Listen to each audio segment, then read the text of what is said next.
Heboh isu Arya Saloka keluar dari ikatan cinta. Surya Saputra, kami semua hormati keputusannya. Surya Saputra, salah satu pemain sinetron Ikatan Cinta, menanggapi terkait kabar Arya Saloka hengkang dari sinetron tersebut.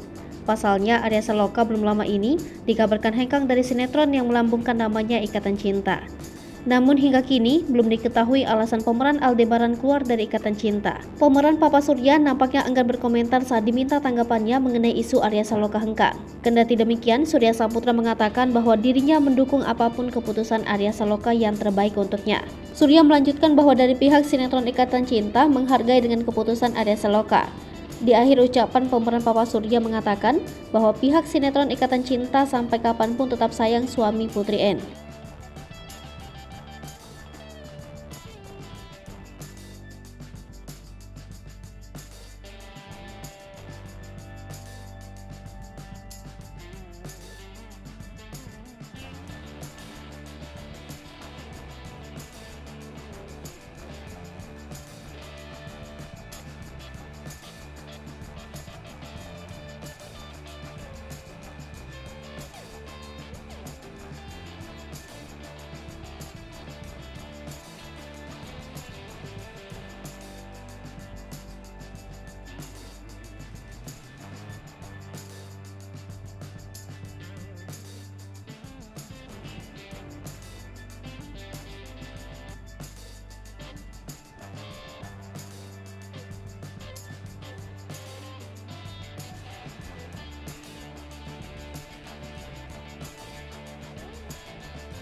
Hai pemirsa Sri Popo TV, jangan lupa komen, like, dan subscribe, serta tonton terus berita-berita terupdate lainnya ya.